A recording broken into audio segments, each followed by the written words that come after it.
Number 10, I'm going Hillary, Angelo, Larry Gomes, Mr. Dependable.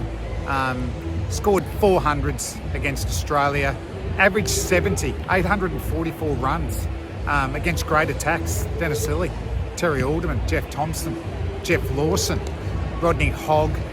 And he almost looked out of place to the Calypso stroke players of Greenwich, Haynes, Richie Richardson, Viv Richards, Clive Lloyd.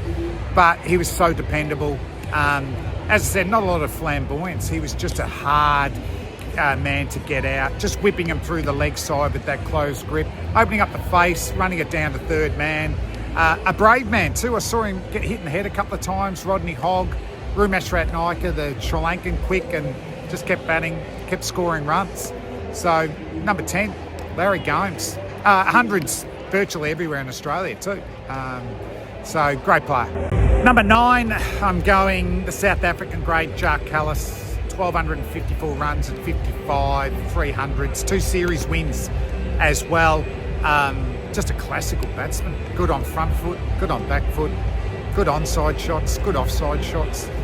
I can't really think of a weakness to Callis.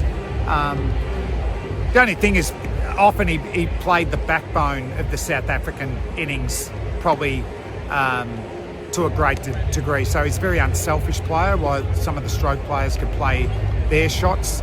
But that's not to say he couldn't up the ante either. I mean, he was a very good white ball player as well. Plenty of hundreds against quality bowlers again, McGrath, Warren, Gillespie, all that co. So, yeah, one of the best. I haven't even talked about his bowling. He seriously hit the bat very hard. Probably top 2 greatest all-rounders with Gary Sobers. But for his batting, he's number 9 here. Going with a bit of class, elegance. Number 8, David Cower. Laconic, 1,400 runs, average of 45, 400s, 1 series win, 86, 87. Just a beautiful player, really. Just had so much time with the ball through the leg side. Played an excellent pull shot as well. Could hit off the back foot, caress the ball through points and gully. Hundreds everywhere in Australia against, except for the Gabba, I think, against Lilly, Thompson, take your pick, Lawson, Hughes. As Peter Roebuck said, David Gower, he didn't so much move as he just drifted. And didn't he drift well in Australian conditions? One of the greats, David Gower. Yeah, we're down to number 7, Indian legend, Cheteshwar Pujara. Almost went VBS Laxman. Very similar players, although Laxey probably scored a little bit quicker.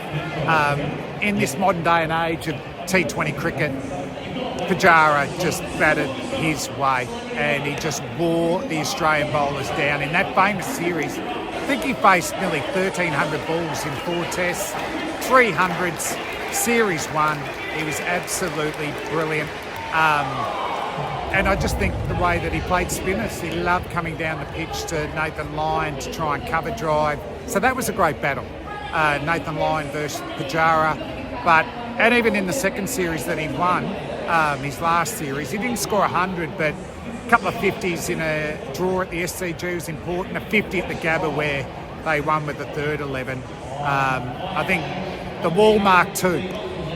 Not Rahul Dravid, who's also unlucky not to be in this, but Pujara is just for pure batsmanship and putting a price on your wicket, none better than Pujara. That's why he's number 7.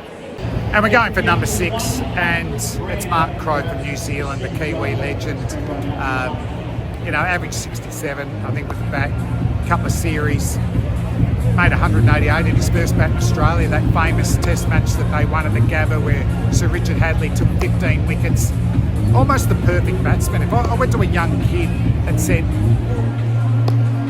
this is the best batting technique, pure, that I've ever seen.